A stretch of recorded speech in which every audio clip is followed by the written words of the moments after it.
আমরা পয়লা এপ্রিল নববর্ষ উদযাপন করেছি 14 এপ্রিল নববর্ষ উদযাপন করেছি।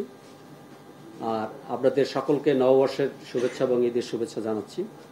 আজকে যে বিষয়টি নিয়ে আমরা আপনাদের এখানে আমন্ত্রণ জানিয়েছি সে বিষয়গুলি আপনাদের কিছু জানার জন্য এবং আপনাদের কিছু জিজ্ঞাসা থাকবে, নিশ্চয়ই থাকবে এবং সেগুলো আপনারা জিজ্ঞাসা করবেন।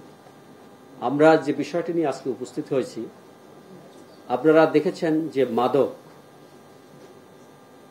মাদকে আমাদের যুব সমাজ, আমাদের কিশোর সমাজ ধ্বংসের মুখে।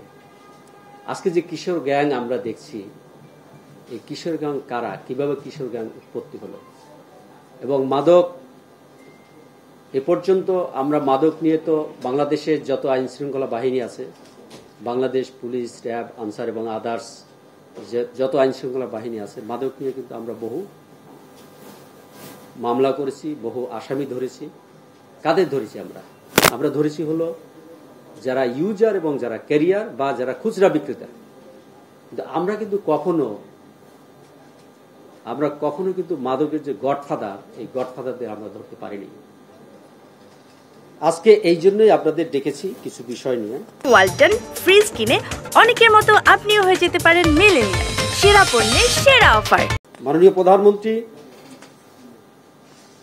মাদকের বিরুদ্ধে যখন জিরো টলারেন্স ঘোষণা করলেন, তখন এই সিআইডি প্রথম উদ্যোগ নেয় যে মাদক শুধু ক্যারিয়ার আর ইউজার আর খুচরা বিক্রেতা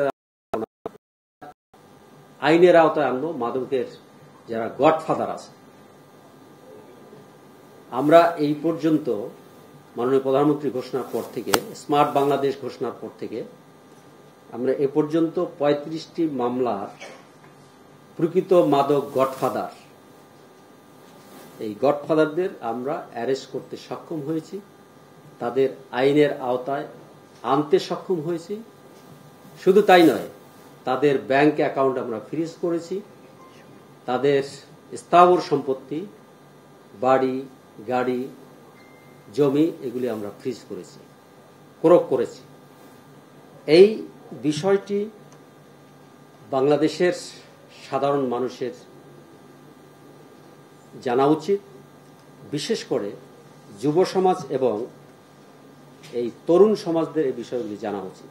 কারণ মুষ্টিমেয় কয়েকজন গডফাদারের কারণে, তাদের এই অবৈধ মাদক ব্যবসার কারণে আমাদের তরুণ সমাজ নষ্ট হচ্ছে, আমাদের তরুণ সমাজ কিশোর গ্যাংয়ে পরিণত হচ্ছে, আমাদের যুব সমাজ নষ্ট হয়ে যাচ্ছে।